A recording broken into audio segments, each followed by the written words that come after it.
മതം പറഞ്ഞ് പറ്റിക്കാൻ നിന്നു കൊടുക്കുന്ന ഒരു വിഭാഗം ഇസ്ലാം മതവിശ്വാസികളാണ്.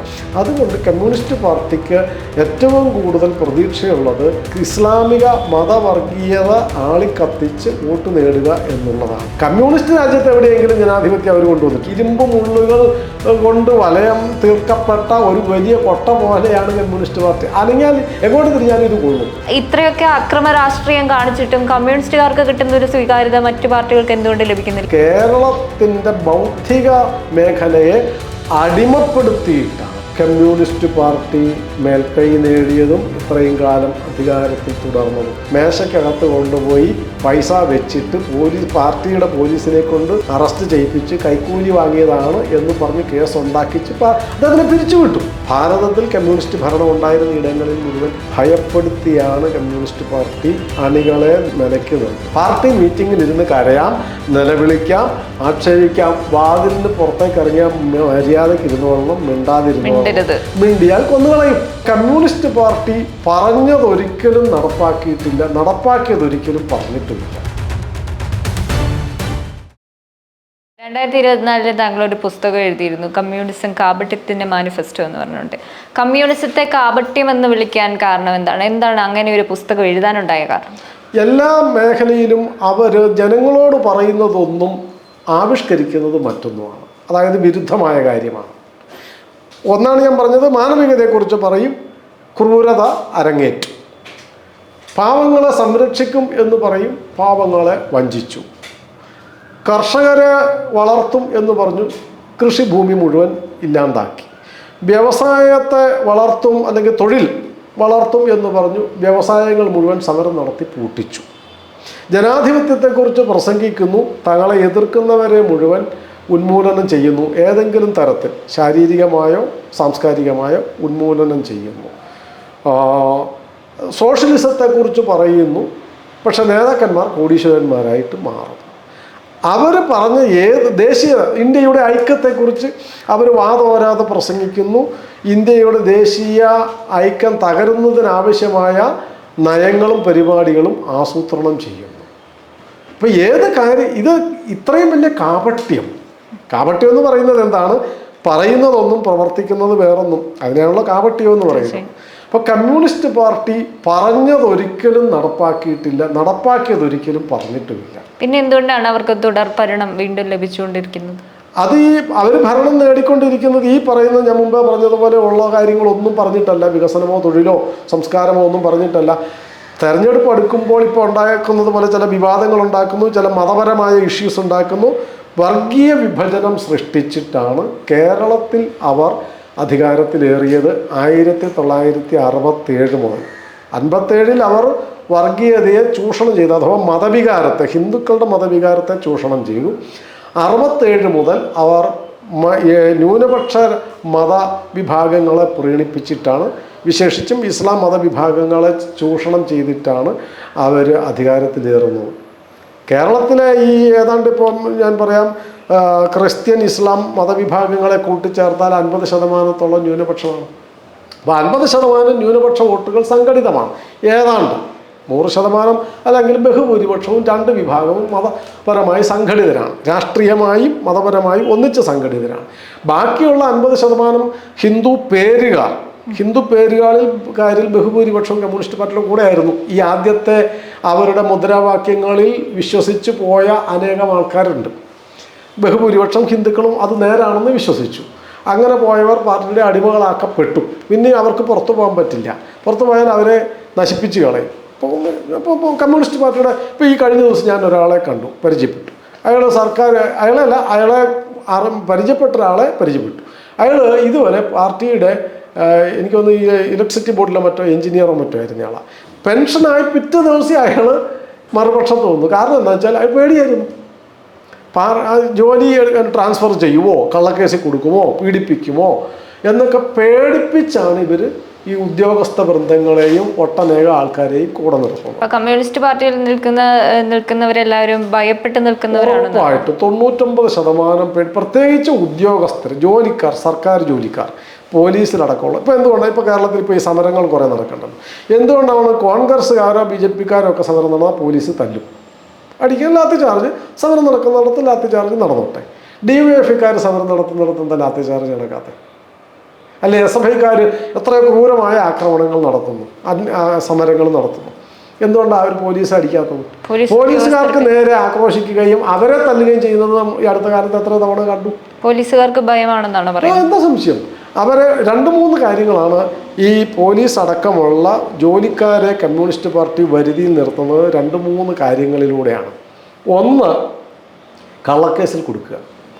2, കൈക്കൂലി കേസിൽ കൊടുക്കുക. 3, ഈ അധികാരം കിട്ടുമ്പോൾ ട്രാൻസ്ഫർ ആക്കിയിട്ടും മറ്റും പീഡിപ്പിക്കുക. കാരണം അവർ കുടുംബവും എല്ലാം പറിച്ചു മാറ്റി ഓടേണ്ടി വരില്ലേ. അപ്പോൾ ട്രാൻസ്ഫർ, ഇങ്ങനെ 2-3 തരത്തിലാണ് അവരെ അപമാനിക്കുന്നത്. അതിൽ കള്ളക്കേസെന്ന് പറയുമ്പം എത്ര നീചമായ കേസ് കൊടുക്കും എന്നുള്ളതിന് ഏറ്റവും നല്ല ഉദാഹരണം ഇപ്പോൾ ഈ അടുത്ത നാളിലാണ് ഈ മട്ടന്നൂരിനടുത്തുള്ള തൊട്ടടുത്തുള്ള ഒരു സ്ഥലത്ത് ഒരു അഹമ്മദ് മാഷ്, ഞാനതിൻ്റെ രേഖ എടുത്ത് വെച്ചിട്ടുണ്ട്, വാർത്തകളൊക്കെ എടുത്ത് വെച്ചിട്ടുണ്ട്. അദ്ദേഹത്തിന് അങ്ങനെ ഹയർ സെക്കൻഡറി സ്കൂൾ അധ്യാപകനാണ്. 3 കൊല്ലം മുമ്പോ മറ്റോ അദ്ദേഹത്തിനെതിരെ, 2 കൊല്ലം മുമ്പോ മറ്റോ അദ്ദേഹത്തിനെതിരെ ആ സ്കൂളിലെ ഒരു 3 പെൺകുട്ടികൾ, +1 മറ്റോ പഠിക്കുന്ന പെൺകുട്ടികൾ കേസ് കൊടുത്തെന്ന് വെച്ചാൽ ഈ പുള്ളി പീഡിപ്പിച്ചു, അധ്യാപകൻ പീഡിപ്പിച്ചു. പോക്സോ കേസാണ്, ജയിലിൽ കിടക്കേണ്ടി വരും. അതിലുപരി ഭാര്യയുടെയും മക്കളുടെയും നാട്ടുകളുടെയും ബന്ധുക്കളുടെ അങ്ങനെ നോക്കും. അത്രയും വലിയ കേസ് കൊടുത്തു. അങ്ങനെ അറസ്റ്റ് ചെയ്തു, പിന്നെ ജയിലിലിട്ടു മാസങ്ങളോളം. അങ്ങേരുടെ വീട് കമ്മ്യൂണിസ്റ്റുകാർ ആക്രമിച്ചു, വീട് തല്ലിപ്പൊളിച്ചു, ഭാര്യയും മക്കളെയും ആക്രമിച്ചു. എത്ര മാനസികമായി അദ്ദേഹത്തിന് ഒരു ദൈവാനുഗ്രഹം ഉണ്ട്, അല്ലെങ്കിൽ അങ്ങനെ ആത്മഹത്യ ചെയ്തേനെ ഭാര്യയും മക്കളെയും കൂട്ടിയിട്ട്.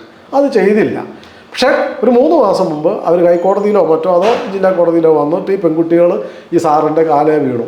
എന്നിട്ട് പറഞ്ഞു ഞങ്ങൾ കള്ളക്കേസ് തന്നതാണ്, പാർട്ടിക്കാർ പറഞ്ഞിട്ട്. കാരണം ഇദ്ദേഹം കോൺഗ്രസിൻ്റെയോ ലീഗിൻ്റെ മറ്റോ യൂണിയനിലാണ്, ഏതോ ഒരു കാര്യത്തിൽ പാർട്ടിക്കാർ പറഞ്ഞതിനൊപ്പം നിന്നില്ല എന്ന് പറഞ്ഞത്, അതിൻ്റെ പേരിൽ ഇങ്ങനെ പോക്സോ കേസിൽ കൊടുക്കുകയാണ്. അങ്ങനെ ഒത്തിരി കേസുകളുണ്ട് കേരളത്തിൽ. അപ്പോൾ ഈ വേറെ ഒരാളെ എനിക്കറിയാം, തലശ്ശേരിയിൽ എനിക്ക് വ്യക്തിപരമായി അറിയുന്ന ആളാണ്, കേരളത്തിൽ അറിയപ്പെടുന്ന ഒരാളായതുകൊണ്ട് ഞാൻ പേര് പറയുന്നില്ല. അങ്ങേര് വാട്ടർ അതോറിറ്റിയിൽ ജോലി ഉണ്ടായിരുന്നയാളാണ്. അങ്ങേര് കമ്മ്യൂണിസത്തെക്കുറിച്ച് പഠിച്ച് ഒരു പുസ്തകമൊക്കെ എഴുതി വന്നപ്പോൾ കമ്മ്യൂണിസ്റ്റ് വിരോധിയായി മാറി. കാരണം പഠിക്കുമ്പോൾ സത്യം മനസ്സിലാവുമല്ലോ. റിസർച്ച് നടത്തി അദ്ദേഹത്തിൻ്റെ തീസിസ് അത് പഠിച്ചു വന്നപ്പോൾ അദ്ദേഹം കമ്മ്യൂണിസ്റ്റ് പാർട്ടി ആണ് ഏറ്റവും വലിയ ചതിയന്മാരെന്ന് തിരിച്ചറിയുകയും പാർട്ടിക്കെതിരായി മാറുകയും ചെയ്തു. അങ്ങേരുടെ മേശയ്ക്കകത്ത് കൊണ്ടുപോയി പൈസ വെച്ചിട്ട് പാർട്ടിയുടെ പോലീസിനെ കൊണ്ട് അറസ്റ്റ് ചെയ്യിപ്പിച്ച് കൈക്കൂലി വാങ്ങിയതാണ് എന്ന് പറഞ്ഞ് കേസുണ്ടാക്കിച്ച് അദ്ദേഹത്തിനെ പിരിച്ചുവിട്ടു. പോലീസാണല്ലോ കോടതിയിൽ റിപ്പോർട്ട് കൊടുക്കുന്നത്. ജോലിയിൽ നിന്ന് പിരിച്ചുവിട്ട് പീഡിപ്പിച്ചു. പിന്നെ അങ്ങനെ എത്രയോ തവണ അങ്ങേരുടെ വീടിനെ ആക്രമിക്കാൻ, തെറി വിളിക്കുകയും ഭീഷണിപ്പെടുത്തുകയൊക്കെ ചെയ്തിട്ടുണ്ട്. പിന്നെ അങ്ങനെ ട്യൂഷനൊക്കെ എടുത്താൽ ജീവിച്ചു പോയത്. ഞാൻ പറഞ്ഞത്, ഈ ഭയപ്പെടുത്തിയാണ് ലോകം മുഴുവൻ, സോവിയറ്റ് യൂണിയനിൽ, ചൈനയിൽ, കംബോഡിയ, ലോകം മുഴുവൻ ഉണ്ടായിരുന്ന കമ്മ്യൂണിസ്റ്റ് രാജ്യങ്ങളിൽ, ഭാരതത്തിൽ കമ്മ്യൂണിസ്റ്റ് ഭരണം ഉണ്ടായിരുന്ന ഇടങ്ങളിൽ മുഴുവൻ ഭയപ്പെടുത്തിയാണ് കമ്മ്യൂണിസ്റ്റ് പാർട്ടി അണികളെ നിലയ്ക്ക് നിർത്തി. കമ്മ്യൂണിസ്റ്റ് ഈക്വൽ ടു അക്രമ രാഷ്ട്രീയം എന്നാണ്. ആണല്ലോ, അവർ ഉന്മൂലനം എന്നുള്ള അവരുടെ തിയറിയല്ലേ. ഉന്മൂലനം എന്ന് പറഞ്ഞാൽ എന്തുവെന്നാണ്? കൊന്നു തീർക്കുക എന്നാണ്. അപ്പോൾ ഈക്വൽ ടു എന്ന് പറയുന്നില്ലേ, കമ്മ്യൂണിസം എന്ന് പറഞ്ഞാൽ അത് തന്നെയാണ്. കമ്മ്യൂണിസം സമം ഫാസിസം എന്ന് വേണമെങ്കിലും പറയാം. കമ്മ്യൂണിസം എന്ന് പറഞ്ഞാൽ കൊലപാതകം എന്നാണ് അർത്ഥം. കാരണം അല്ലെങ്കിൽ ഈ ഉന്മൂലന സിദ്ധാന്തത്തിൻ്റെ അർത്ഥം എന്താ? വർഗശത്രുക്കളെ ഉന്മൂലനം ചെയ്യുക എന്നുള്ളതാണ്. അങ്ങനെ ചെയ്തല്ലോ. നമ്മൾ ഈ കഥ പറയണ്ട. സോവിയറ്റ് യൂണിയൻ്റെ ചരിത്രമുണ്ട്, ചൈനയുടെ ചരിത്രമുണ്ട്, കിഴക്കൻ ജർമ്മനിയുടെ ചരിത്രമുണ്ട്, കംബോഡിയയുടെ ചരിത്രമുണ്ട്. പിന്നെ ഇങ്ങനെയുള്ള കമ്മ്യൂണിസ്റ്റ് രാജ്യങ്ങളുടെ എല്ലാം കണക്കെടുത്തോ. പഴയ കമ്മ്യൂണിസ്റ്റ് ഇപ്പോൾ ഇല്ലാതൊന്നും. ഈ കമ്മ്യൂണിസ്റ്റ് രാജ്യങ്ങളുടെ മുഴുവൻ ചരിത്രം എടുത്തോ. ബംഗാളിൻ്റെ ചരിത്രമുണ്ട്, ത്രിപുരയുടെ ചരിത്രമുണ്ട്, കേരളത്തിൻ്റെ ചരിത്രമുണ്ട്. കേരളത്തിൽ രാഷ്ട്രീയ കൊലപാതകങ്ങളുടെ പരമ്പര നടത്തിയത് അവരാണ്. എല്ലാവരും തിരിച്ചടിച്ചിട്ടുണ്ട്. അപ്പോൾ അവർ പറയാറുള്ള ഒരു ന്യായം, നിങ്ങൾ പിന്നെ കൊലപാതകം നടത്താത്തൊരു പാർട്ടിയെ പറയാനാണ്. തിരിച്ചടിച്ചിട്ടുണ്ട്. ഏകപക്ഷീയമായിട്ട് എല്ലാവരും കൊണ്ടുകൊണ്ടിരിക്കത്തില്ലല്ലോ. പക്ഷേ എല്ലാ കക്ഷി രാഷ്ട്രീയങ്ങളിലും പെട്ടവരെ കൊന്നത് ഒരു പാർട്ടിയാണ്, അത് കമ്മ്യൂണിസ്റ്റ് പാർട്ടിയാണ്. കാരണം തിയറിയുടെ ഭാഗമാണ് ഉന്മൂലനം എന്നുള്ളത്. വർഗശത്രുക്കളെ ഉന്മൂലനം ചെയ്യുക എന്നുള്ളതാണ് അവരുടെ തിയറി. അപ്പോൾ പിന്നെ അത് കമ്മ്യൂണിസം സമം അക്രമം എന്നല്ലാതെ, അല്ലെ കൊലപാതകം എന്നല്ലാതെ വേറെ എന്താ അതിന് പറയാൻ പറ്റുക? അത് തന്നെയാണ് അവരുടെ തിയറി. അതുകൊണ്ടാണ് എല്ലാ കാലത്തൊന്നും ഈ അക്രമം എന്ന് പറയുന്നത് മനുഷ്യർക്ക് ഇഷ്ടപ്പെടുന്നൊരു സാധനമല്ല. തൽക്കാലം ഒരുപക്ഷെ ഒരു അനിവാര്യമായ ഘട്ടത്തിൽ സംഘർഷം വേണ്ടി വന്നേക്കാം.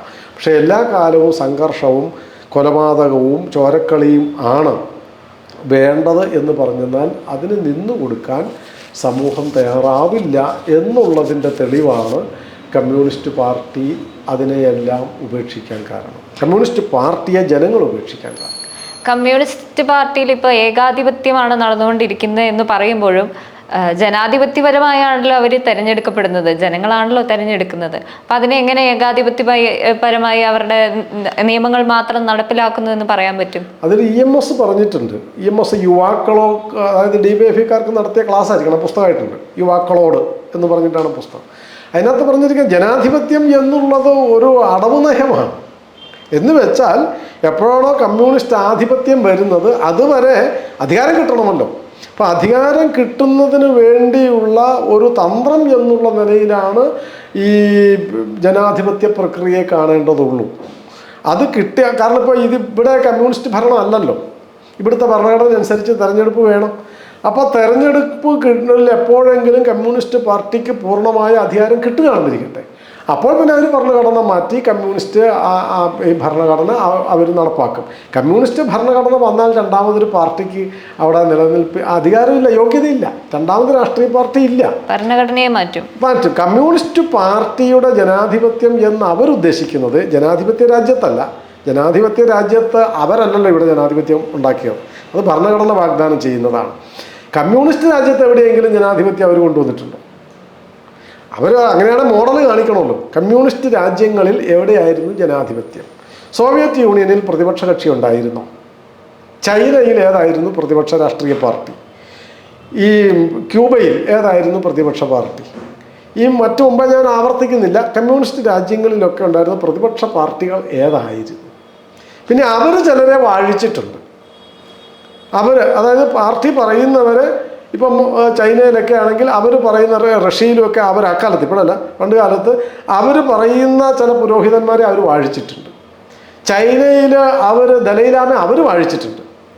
ദലൈലാമ അല്ലാതെ സ്വയം ഉണ്ടായി അല്ല, അവർ ബുദ്ധമത വിശ്വാസികൾ നിശ്ചയിക്കുന്നതല്ല, പാർട്ടി തീരുമാനിക്കും ആര് ദലൈലാമയാകണം. ഇതൊക്കെ ആണ് പാർട്ടിയുടെ തീരുമാനം. അപ്പോൾ അവർ പറയുന്ന ജനാധിപത്യം എന്ന് പറയുന്നത് ജനാധിപത്യ രാജ്യത്താണെങ്കിൽ അതൊരടവ് നയം പോലെയാണ്. ജിഹാദികളുടെ പൂർണ്ണ അധികാരം കിട്ടുമ്പോൾ മതരാജ്യമാക്കുന്നിടം വരെ ജനാധിപത്യത്തെ അംഗീകരിക്കുക എന്നുള്ളത് കമ്മ്യൂണിസ്റ്റ് പാർട്ടിയുടെയും രണ്ടും ഒരേ ജനുസാണ്. അപ്പോൾ അധികാരം കിട്ടുന്നിടം വരെയാണത്.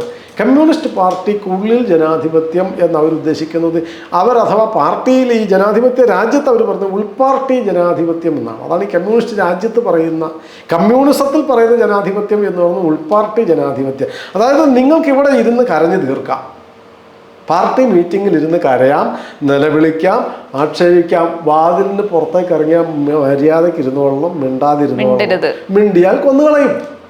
അങ്ങനെ 10,000-കണക്കിന് ബുദ്ധിജീവികളെയും പ്രൊഫസർമാരെയും എഴുത്തുകാരെയും കമ്മ്യൂണിസ്റ്റ് പാർട്ടിയിൽ തന്നെ ഉണ്ടായിരുന്നവരെയും കൊന്നുകളഞ്ഞ ചരിത്രമാണ് കമ്മ്യൂണിസ്റ്റ് രാജ്യങ്ങളുടെ മുഴുവൻ. ഇപ്പോൾ ഒരു ക്വസ്റ്റ്യൻ ചോദിക്കട്ടെ ഞാൻ. ഇപ്പം കമ്മ്യൂണിസ്റ്റുകാർ ഇപ്പം നേടിയെടുത്ത ഒരു സ്വീകാര്യതയുണ്ട് ജനങ്ങൾക്കിടയിൽ, അവരെ തുടർ ഭരണങ്ങൾ അവർക്ക് ലഭിക്കുന്നുണ്ട്. എന്തുകൊണ്ട് ആ ഒരു സ്വീകാര്യത മറ്റു പാർട്ടികൾക്ക് ലഭിക്കുന്നില്ല?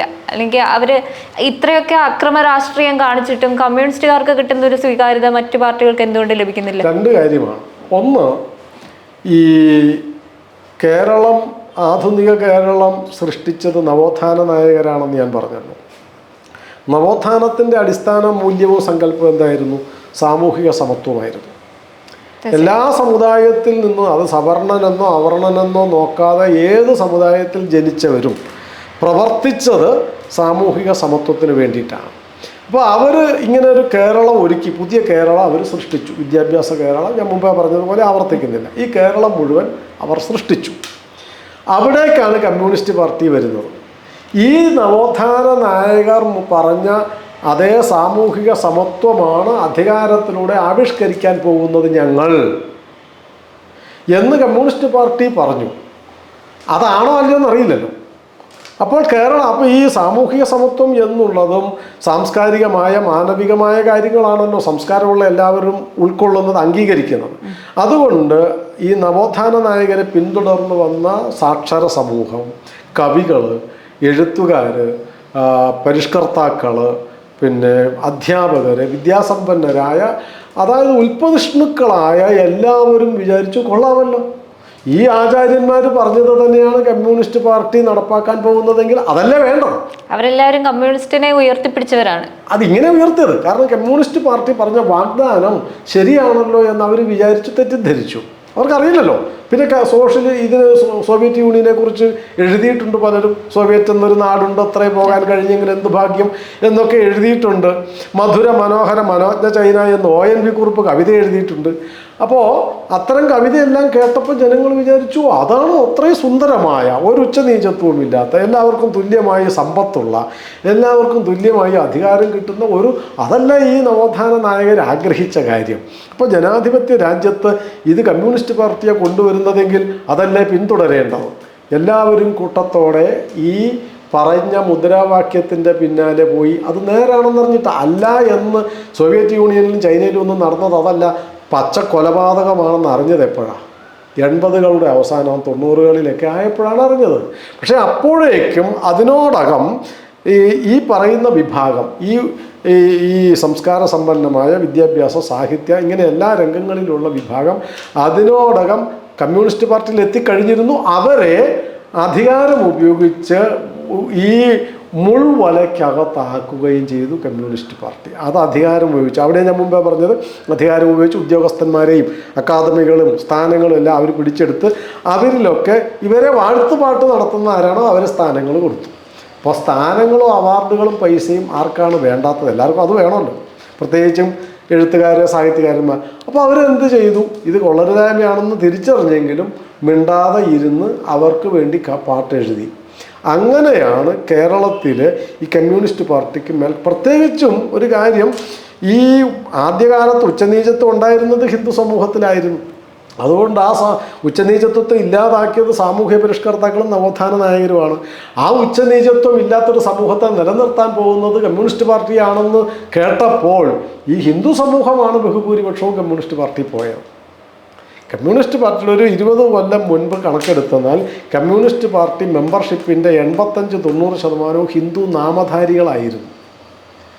ന്യൂനപക്ഷം എന്ന് പറയുന്നത് വളരെ കുറച്ച് പേരേ ഉണ്ടായിരുന്നുള്ളൂ. അത് ഈ അധികാര സ്ഥാനത്തിന് വേണ്ടിയിട്ടോ ഒക്കെ നിന്ന കുറച്ച് പേരൊഴിച്ചാൽ ബാക്കി എല്ലാവരും ഹിന്ദു നാമധാരികളായിരുന്നു. ഹിന്ദുക്കളെന്ന് പറയാൻ പറ്റില്ല, കാരണം ഹിന്ദു പേരുള്ളവരായിരുന്നു. കാരണം അവർ ഈ പറയുന്ന തുല്യത വാഗ്ദാനം ചെയ്തപ്പോൾ ഇതിനി നിലനിർത്തേണ്ടത്, മുന്നോട്ട് കൊണ്ടുപോകേണ്ടത് കമ്മ്യൂണിസ്റ്റ് പാർട്ടിയാണല്ലോ എന്ന് ധരിക്കുകയും ഇവർ മുഴുവൻ പാർട്ടിയുടെ അണികളും വക്താക്കളുമായി പ്രചാരകരായി മാറുകയും ചെയ്തു. ഇപ്പോൾ ഇനി അവർക്ക് പുറത്തു പോകണമെന്ന് വെച്ചാലും പറ്റാത്തത്ര മാത്രം മുൾക്കൂട്ടിലായി, അനങ്ങിയാൽ അടിമകളാക്കപ്പെടുകയും ഇനി അതിനകത്ത് പെട്ടുകഴിഞ്ഞ് ചിന്തിച്ച് പുറത്തു പോകാമെന്ന് വെച്ചാൽ അനങ്ങിയാൽ മുള്ളുകൊള്ളും. ചുറ്റിനും ഈ ഇരുമ്പ് മുള്ളുകൾ കൊണ്ട് വലയം തീർക്കപ്പെട്ട ഒരു വലിയ കൊട്ട പോലെയാണ് കമ്മ്യൂണിസ്റ്റ് പാർട്ടി. അനങ്ങിയാൽ എങ്ങോട്ട് തിരിഞ്ഞാലും ഇത് കൊള്ളും. അപ്പോൾ കൊള്ളാതെ മരിക്കുന്നിടം വരെ ജീവിച്ചു പോകണമെങ്കിൽ എന്ത് വേണം? അനങ്ങാതെ ഇരുന്ന് അവർ പറയുന്നത് എഴുതി കൊടുത്തോളുക എന്നുള്ളതാണ്. അങ്ങനെയാണ് കേരളത്തിൻ്റെ ബൗദ്ധിക മേഖലയെ അടിമപ്പെടുത്തിയിട്ടാണ്, സാംസ്കാരിക മേഖലയെ അടിമപ്പെടുത്തിയാണ് കമ്മ്യൂണിസ്റ്റ് പാർട്ടി മേൽക്കൈ നേടിയതും ഇത്രയും കാലം അധികാരത്തിൽ തുടർന്നതും.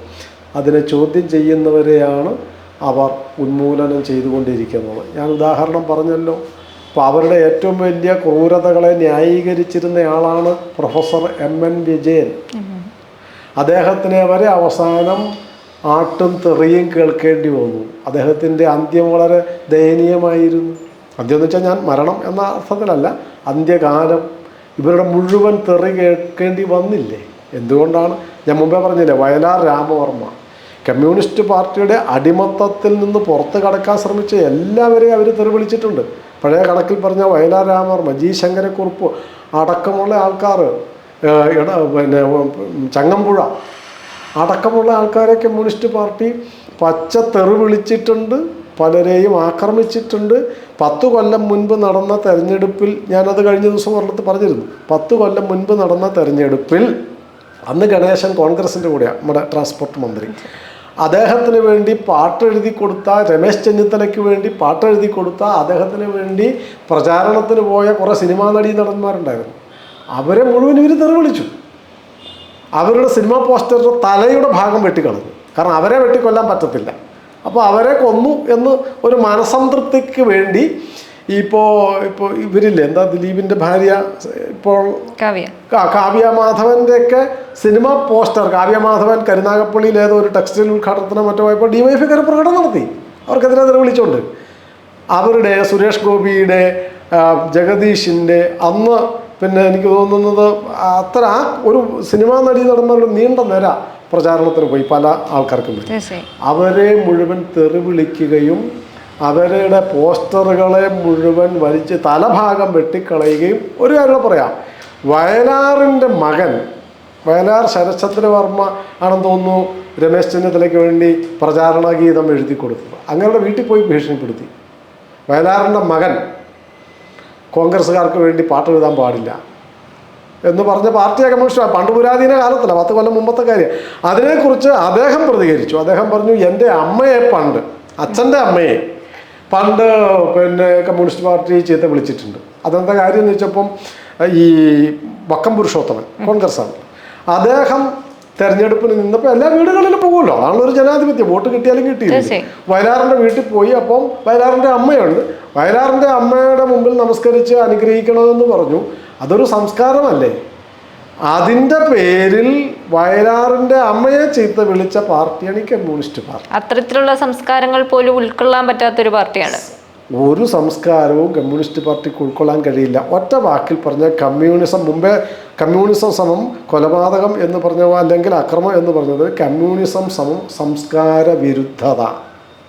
അതുകൊണ്ടാണല്ലോ കേരളത്തിലെ ചില വിദ്യാലയങ്ങളിൽ ഗുരുപൂജ എന്നുവെച്ചാൽ ഗുരുപാദ പൂജ, ഈ പഴയ പുരാണത്തിലെ കഥയൊന്നുമല്ല, അധ്യാപകരുടെ പാദപൂജ നടത്തിയതിൻ്റെ പേരിൽ കമ്മ്യൂണിസ്റ്റ് സർക്കാർ കേസെടുത്തു.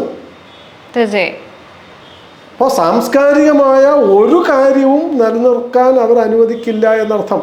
അത് ജനം തിരിച്ചറിഞ്ഞു തുടങ്ങി. അത് തിരിച്ചറിയാതെ നിലനിർത്തുകയായിരുന്നു ചെയ്തത്. അതുകൊണ്ടാണ് അവർ ഇത്രയും കാലം പിടിച്ചു നിന്നത്.